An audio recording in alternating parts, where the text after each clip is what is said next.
तर नमस्कार मंडळी, जय शिवराय. मी शेतकरी कन्या. तर आजच्या ब्लॉगमध्ये तुमचं सहर्ष स्वागत आहे. तर आज आहे ना, मी खूप दिवसानंतर आलेले आहे आपल्या टोमॅटोच्या शेतामध्ये. तर मागे ना खुरपायला निंदायला गवत झालं होतं, जास्त तर आलं होतं, पण एवढं ना थोडंसं राहिलं होतं त्याच्यामध्ये, तर एवढं गवत झालं आणि विचारूच नका. टमाटे खाली राहिले, त्याच्यावर आला व्हायरस आणि गवत चाललं वरती वरती. तर हे पा गवत तुम्हाला दिसतं असं हिरवंगार आहे आणि हे जे आहे ना निंदलेलं आहे, तर हे पा एकदम काळे काळे येत असतं आणि जेवढं निंदायचं राहून गेलं तेवढ्याचे डायरेक्ट भयंकर गवत झालेलं आहे.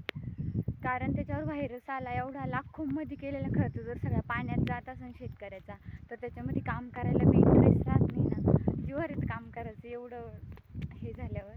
पाहता इथं आहे ना, आम्ही हे निंदेल होते, हे जे तुम्हाला पूर्ण स्वच्छ दिसतील, जास्त काही गवत नाही आहे. तारामुळे असं वाकून जावं थोडंसं.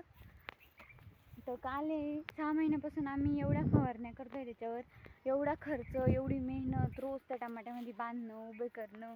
हे जे स्ट्रक्चर आहे, हे स्ट्रक्चर उभं करण्यासाठी जेवढे 8,000 रुपये लागलेले, आणि आता सगळं म्हणजे वाळून गेलं. सांगायला पण एवढं हे होतंय, काय सांगा. हे बघा कसे झालेले. आणि काल आता हे मम्मीने माझ्या उपटलेले एवढे टमाटे, तर थोडेसे निघले. एवढ्या पूर्ण 1 एकरच्या प्लॉटमध्ये 8-10 कॅरेट तेवढे काढले. आणि नंतर आता हे असे उपटणं झाले टमाटे. हे बघा इकडं पण उपटलेले. आणि हे एवढे जे निंदायचे राहून गेले ते आता एवढं मरणाचं गवत झालं. आणि ज्यांच्याकडून आम्ही 6 महिन्यापासून फवारणी करत होतो, त्यांच्याकडूनच काल आता त्याच्यावर तणनाशक फवारून घेतलं. आणि आता काय गवत पण वाळते.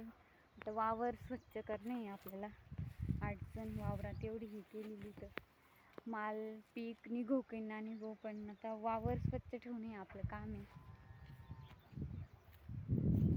तर असं असतं शेतकऱ्याचं, जर शेतात पीक घेतलं, एखादं पेरलं, तर ते आपल्या हातात येऊच तर येईन का नाही म्हणून याची पण गॅरंटी नसते. कारण आता म्हणजे खर्च एवढा भयानक खर्च वाढलेला आहे शेतीचा, भयंकर. उत्पादन खर्च हा डबल टिबल होऊन बसला आहे. आणि उत्पन्न निम्म पण त्याच्या उत्पन्न निघत नाही आहे. कारण म्हणजे निघायला काय, एवढी कष्ट घेतली, मेहनत कर, पण कारण कधीही अचानक येणारे रोगराई, आजार यांच्यामुळे ना असं होतं. परत आलं बी चांगलं तर परत भाव भेटायचा प्रश्न, मग भाव कमी असतो. आणि जेव्हा भाव असला तेव्हा अशी रोगराई येत्या. आमच्या इकडे तर मिरची, टोमॅटो, तिकडच्या शेतात पाहिलं असं तुम्ही मिरची, तिच्यावर पण पूर्ण अर्धा एकर मिरचीमध्ये रोटावेटर मारला, सगळं व्हायरस आलाय.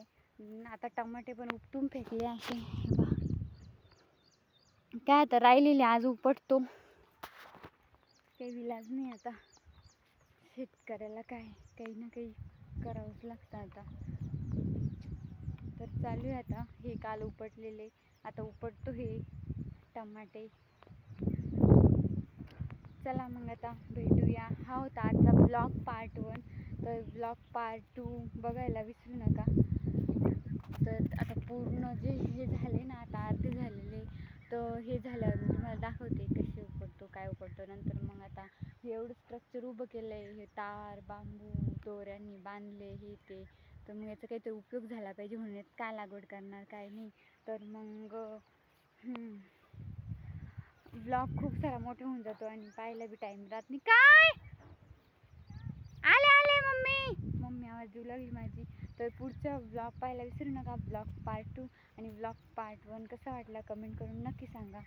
तुमच्या पण शेतात असंच होतंय का? टोमॅटो मिरची लागवड केलेली तर कशी आहे, काय? चला, धन्यवाद.